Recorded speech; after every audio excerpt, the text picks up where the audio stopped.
We are, I think, really proud of the work that's been done, but there's no doubt that there are areas where we can improve it. So I'll look forward to seeing what list they've got of improvements. Is the individual mandate one of those lines you can't cross? Yeah, the individual mandate is a line I can't cross because the concept, borrowed from Massachusetts, from a law instituted by a former opponent of mine, Mitt Romney, understood that if you're providing health insurance to people through the private marketplace, then you've got to make sure that people can't game the system and just wait until they get sick before they go try to buy health insurance. You can't ensure that people with pre-existing conditions can get health insurance unless you also say, while you're healthy, before you need it, you've got to get health insurance. And obviously there are hardship exemptions. We understand that there's some folks who, even with the generous subsidies that have been provided, still can't afford it. But that's a central component of the law. In terms of enrollment, we'll do some additional announcements about that in the days to come. Starting in the middle of this month, people can sign up again. I think there are a number of people who, the first time around, sat on the sidelines in part because of our screw-ups on healthcare.gov. That's one area, Ed, by the way, it's very particular. We're really making sure that the website works super well before the next open enrollment period. We're double and triple checking it. And so I think a lot of people who maybe initially thought, we're not sure how this works, let's wait and see, they're going to have an opportunity now to sign up. And what's been terrific is to see how more private insurers have come into the marketplace so that there's greater competition in more markets all around the country. The premiums that have come in that are available to people and the choices that are available are better than a lot of people, I think, had predicted. So the law's working. That doesn't mean it can't be improved. Major Garrett. Thank you, Mr. President. And if you do miss us, allow me to humbly suggest we do this every week. We might. Who knows? I don't know. I'm having a great time.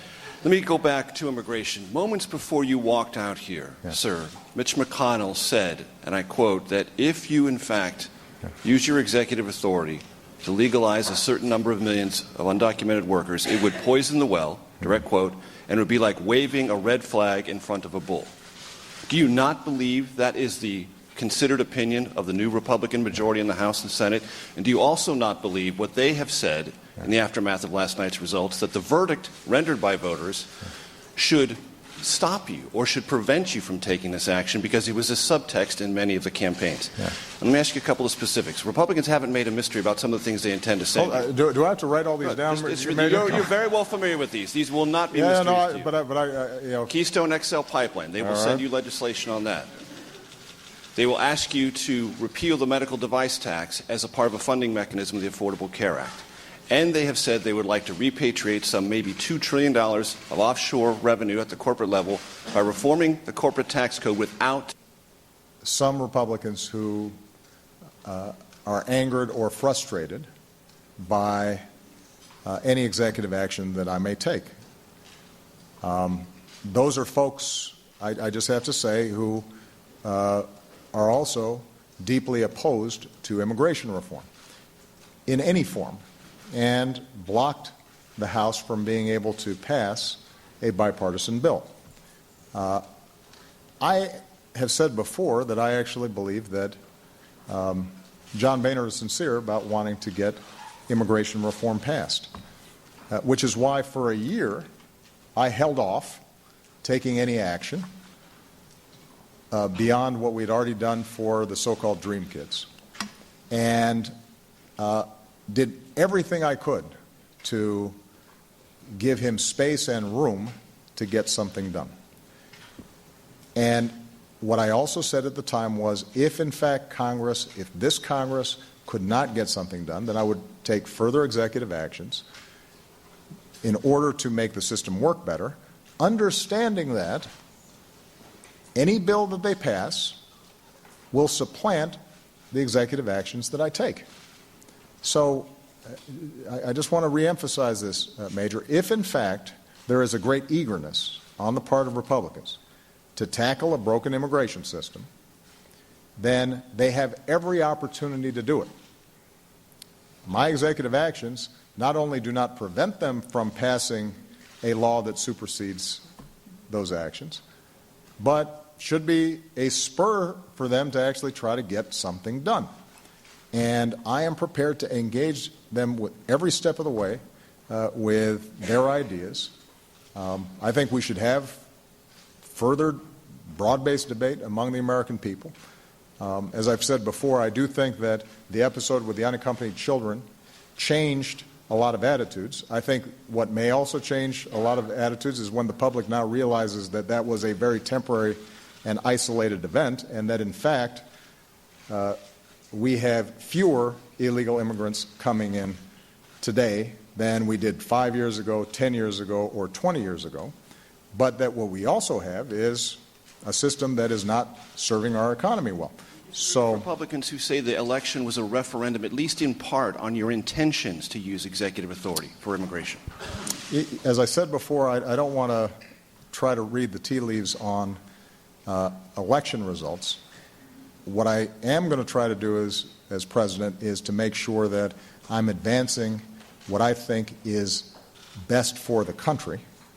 And here's an opportunity where I can use my administrative authorities, executive authorities, and lawfully try to make improvements on the existing system, understanding that that's not going to fix the entire problem, and we're much better off if we go ahead and pass a comprehensive bill. And I hope that the Republicans really want to get it passed. If they do, they're going to have a lot of cooperation from me. So let me just tick off on Keystone. There's an independent process. It's moving forward, and I'm going to let that process play out. I've given some parameters in terms of how I think about it. Ultimately, is this going to be good for the American people? Is it going to be good for their pocketbook? Is it going to actually create jobs? Is it actually going to reduce gas prices that have been coming down? And is it going to be on net something that doesn't increase climate change that we're going to have to grapple with? There's a pending case before a Nebraska judge about some of the siting.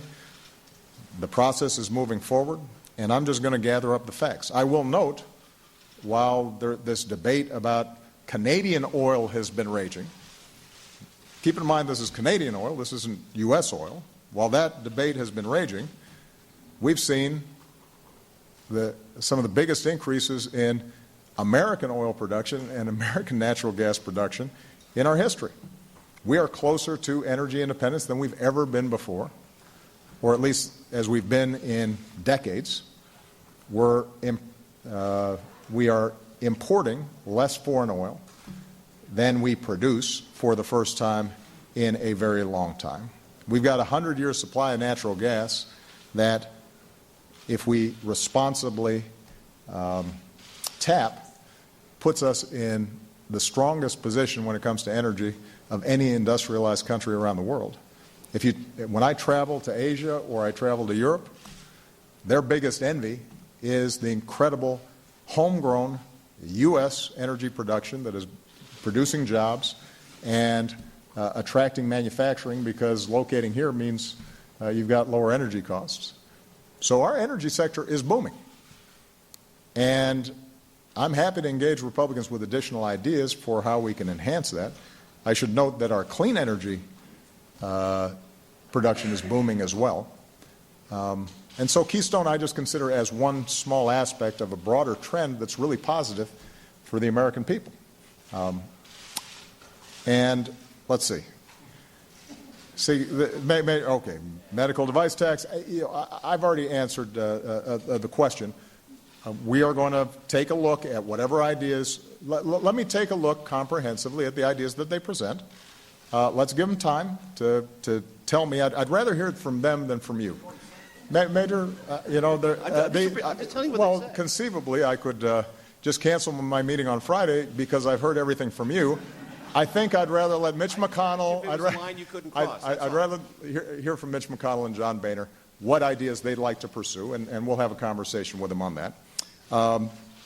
On repatriation, I said in my opening remarks that there is an opportunity for us to do a tax reform package that is good for business, good for jobs, and can potentially finance infrastructure development here in the United States. Now, the devil's in the details. So I think conceptually, it's something where we may have some overlap, and I'm very interested in pursuing ideas that can put folks to work right now in roads and bridges and waterways and ports and a better air traffic control system. If we had one, by the way, we could reduce delays by about 30%. We could reduce fuel costs for airlines by about 30%, and hopefully that translate into cheaper airline tickets, which I know everybody would be interested in. So there's all kinds of work we can do on our infrastructure. This may be one mechanism that Republicans are comfortable in financing those kinds of efforts. So that'll be part of the discussion that I think we're prepared for on Friday and then in the weeks to come leading into the new Congress. Whew. Major, works me, man. Jim Acosta. Thank you, Mr. President. I know you don't want to read the tea leaves, but it is a fact that your party rejected you in these midterms. By and large, they did not want you out on the campaign trail in these key battleground states. How do you account for that? And your aides have said that this is the fourth quarter of your administration. But I don't know if you saw the morning talk shows, but there were several potential candidates for 2016 who are out there already. Is the clock ticking? Are you running out of time? How much time do you have left? And what do you make of the notion that you're now a lame duck? Well, traditionally after the last midterm of the two-term presidency, since I can't run again, that's the label that you guys apply. Here's what I tell my team. I told them this last week, and I told them this morning. We have this incredible privilege of being in charge of the most important organization on earth, the U.S. government and our military and everything that we do for good around the world. And there's a lot of work to be done to make government work better, to make Americans safer, to make opportunity available to more people, for us to be able to have a positive influence in every corner of the globe, the way we're doing right now in West Africa. And I'm going to squeeze every last little bit of opportunity to help make this a world a better place over these last 2 years. And some of that is going to be what we can do administratively, and simple things like how do we make customer service better in every agency? Are there things that we can do to streamline how our veterans access care? Are there better ways that we can make businesses understand the programs that are available to them to promote their business or exports? So there's a whole bunch of stuff to do on that front, and as I said before, there's going to be opportunities to work with Democrats and Republicans on Capitol Hill to get laws done. And if you look at the history of almost every president, those last 2 years, all kinds of stuff happens. In some cases, stuff that we couldn't predict. So the one thing I'm pretty confident about, Jim, is I'm going to be busy for the next 2 years. And the one thing that I want the American people to be confident about is that every day I'm going to be filling up my time trying to figure out how I can make their lives better. And if I'm doing that, my presidency, I'll say we played that fourth quarter well, and we played the game well. And the only difference between, I guess, basketball and politics is that the only score that matters is how'd somebody else do, not how you did. And that's the score I'm keeping.